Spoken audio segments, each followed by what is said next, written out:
Sampai saat ini, angka kebakaran hutan dan lahan yang terjadi di Sumsel mencapai 750 hektar. Dengan jumlah tersebut, BPBD Sumsel terus mengingat ke masyarakat terkait bahaya karhutlah.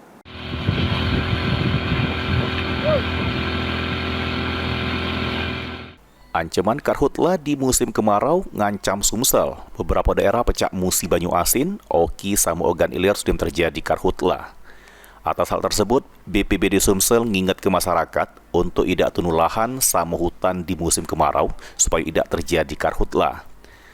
Disampaikan oleh Kabid Penanganan Darurat BPBD Sumsel, karhutlah bakal ngancam masyarakat sehingga masyarakat terus diingat ke sama dihimbau supaya tidak tunuh lahan sama hutan.